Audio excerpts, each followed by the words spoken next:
সেটাও স্বার্থ থাকতে পারে, বিনা স্বার্থে কিন্তু মানুষ চলে না। আমার স্বার্থটা ওটাই যে মানুষ একটু সুখে থাকুক, শান্তিতে থাকুক, তার অধিকার নিয়ে বেঁচে থাকুক, এটাই হচ্ছে আমার স্বার্থ।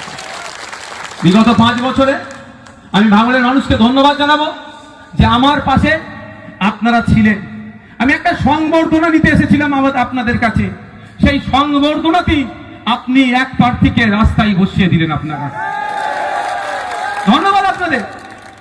এই ঋণ আমি কোনোদিন পূরণ করতে পারবো না, এই ভালোবাসা আমি কোনোদিন পরিশোধ করতে পারবো না, এই স্নেহ আমি কোনোদিন আপনাদেরকে সম্পূর্ণরূপে রিটার্ন দিতে পারবো না।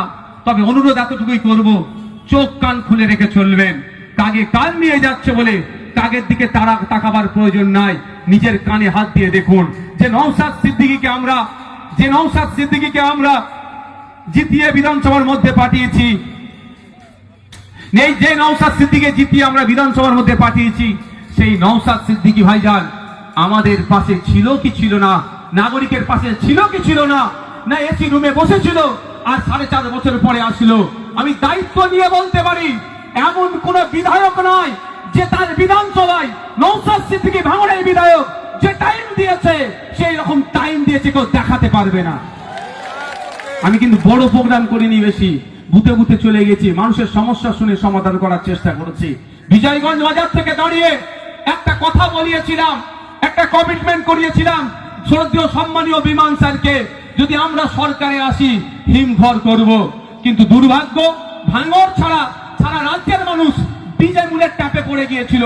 আমি মনে করি আজকের দিনে সব থেকে চালাক, সাহসী, বিপ্লবী মানুষের নাম হচ্ছে ভাঙড়ের মানুষ। তারা সাহস দেখিয়েছিল। সারা রাজ্যের মানুষ, সুজাপুর থেকে, মালদা থেকে, দিনাজপুর থেকে, যেখানে কোনদিনের জন্য তৃণমূল রাগাতে পারেনি, সেখানেও তারা জিতেছিল ব্যাপক লিডে। কারণ সিএনআরসি করে তাড়িয়ে দেবে ভাঙড়ের মানুষ দৃষ্টান্ত দেখিয়েছিল। কিন্তু আজকে আমরা সেখানে ক্ষমতায় না যাওয়ার ফলে হিমঘর নিচে তৈরি করতে পারিনি। কিন্তু খোঁজ নিয়ে দেখুন, বিধানসভার মধ্যে লাইভ টিভি হয় না। সমস্যা এখানে লাইভ টিভি হয় না। আমি তো বারবার বলে এসেছি বিধানসভায় টিভি চালানো হোক। বিধানসভার মধ্যে নওশাদ সিদ্দিকী জনগণের জন্য, ভাঙড়ের মায়েদের জন্য, ভাঙড়ের বোনেদের জন্য, ভাঙড়ের কৃষকদের জন্য, ভাঙড়ের লেদার কমপ্লেক্স নিয়ে, ভাঙড়ের চাষিদেরকে নিয়ে, ভাঙড়ের ছাত্র যুবদেরকে নিয়ে, ভাঙড়ের প্লেয়ারদেরকে নিয়ে কি আওয়াজ তুলছে তথা রাজ্যের মানুষের জন্য কি কথা বলছে। তাহলে লাইভ টিভি থাকলে আজকে আমাকে কিন্তু গলা ফাটাতে হতো না। বড় এলসিডি লাগিয়ে ওটা জ্যাকটা গুঁজে দিত, আমার বিধায়ক বিধানসভায় কি করেছে দেখো, ইচ্ছা হলে ভোট দাও, নালে ভোট দেবে না বলে দিত, তাই না? আমি যা কথা বলেছি জানিয়ে দিতে চাই, আমার ওপরে এত রাগ কেন? শুভেন্দু অধিকারীকে নিয়ে এদের চিন্তা নয়, নওশাদ সিদ্দিকীকে নিয়ে চিন্তা। এবছর গত 5 বছরে বিধানসভায় মেনশন বলে একটা পর্ব আছে, 1-1.5 মিনিট সময় পাওয়া যায়, ওর মধ্যে বিষয়বস্তুকে উত্থাপন করতে হয়। টোটাল বিধানসভায় 5 বছরে 200-র একটু বেশি মেনশন হয়েছে। আর ভাঙড়ের বিধায়কের কটা হয়েছে জানেন? 294টা বিধায়ক মিলে 200-র একটু বেশি মেনশন করেছে। আর ভাঙড়ের বিধায়ক একাই 56টা মেনশন করেছে। সেই 56টা কি? ভাঙড়ের হিমঘরটা দ্রুত মানুষের জন্য খুলে দিতে হবে, যেটা ভাঙড় আপনার ফুলেরহাট 2 নম্বর অঞ্চলে যেটা তৈরি হচ্ছে বলছে, একবার নয় একাধিকবার। কি মেনশন করেছে? ভাঙড়ের একটা কলেজ 1998 সালে তৈরি হয়েছে 1 নম্বর ব্লকে, 2 নম্বর ব্লকে একটা কলেজ চাই। বিশেষ করে ভাঙড়ের মায়েরাও, বোনেরাও, আমার মেয়েরাও ছেলেদের সাথে পাল্লা দিয়ে পড়াশোনা করছে, তাই ভাঙড়ের মহিলাদের জন্য একটা গার্লস কলেজ দিতে হবে। এই মেনশন আমি বিধানসভার মধ্যে করেছি।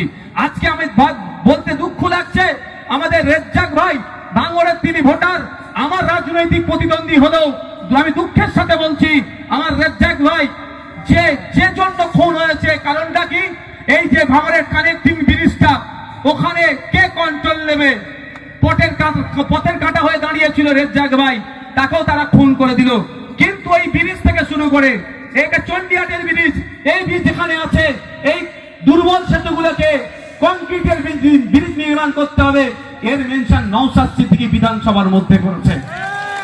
আজকে যে রাস্তায় লাইট দেখছেন, এই রাস্তা ঢালাই হচ্ছে, নওশাদ সিদ্দিকী বিধানসভার মধ্যে দাঁড়িয়ে ভাঙড়ের সার্বিক উন্নয়নের কথা বলেছে বলে বাধ্য হয়েছে সরকার এগুলো করতে। লক্ষ্মীকান্ত হাসদা ইন্টারভিউ গিয়েছে, তারটাও রেকর্ড থাকবে। এবার চাকরি পাওয়ার ক্ষেত্রে দেখলো আমি টাকা মেরে চাকরি নিয়ে নিলাম, লক্ষ্মীদার সাথে অন্যায় হচ্ছে। লক্ষ্মীকান্ত হাসদা যদি চ্যালেঞ্জ করে কার ইন্টারভিউ কে উত্তর দিয়েছে কোর্টের মাধ্যমে দেখানো হোক, তাহলে কি হবে?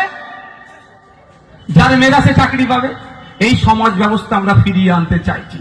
আর অন্ধকার জগতের প্রাণীরা আলোকে জ্ঞান ঘৃণা করে বলুন তো, এটা হলো আর চুরি করতে পারবে ভাই? আর চুরি হবে না। তাই আপনাদের বলবো, এই কারণে ভোটটা আপনাদের কাছ থেকে চাইছি। আপনারা বলুন, আপনাদের ভোট নিয়ে আমি একটু জানতে চাই, আপনার সাথে প্রতারণা করেছি?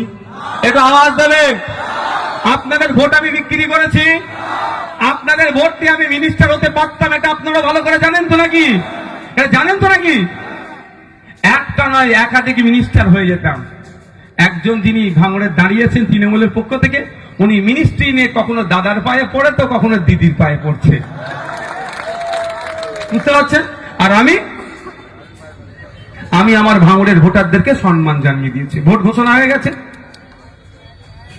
তো। আমি ভোট আপনাদের বিক্রি করিনি তো ভাই। এই আশাটার, এই ভরসা করে আপনি আমাকে দিয়েছিলেন 2021 সালে যদি দেশ থেকে কাউকে তাড়িয়ে দেয় ভাইজান লড়াই করবে বলেছিল তো, এই ভরসা করে দিয়েছিলেন তো। আর আজকে আমি বলছি, এসআইআর এ কারো বাবার ক্ষমতা নেই কোন ভারতীয় নামকে কাটার, এটা আপনাকে বলে যাচ্ছি আমি। যেদিনকে লিস্ট পাবলিশ হয়েছে তার কয়েকদিনের মধ্যে এই নওশাদ সিদ্দিকী কলকাতা হাইকোর্টে ছিল। শুধু হাইকোর্টে নয়, ভোগালী 1 নম্বর অঞ্চলে জয়নাল আর ওর স্ত্রীর নাম কাটা গিয়েছে। ভাই আমার কাছে যে ইনফরমেশন এসেছে আমি তার কাছে বলছি, আরো দুজনের ইনফরমেশন এসেছিল, আমি নিজে ফোন করেছি। ভাই ফোন না ধরলে আমি কি করতে পারি?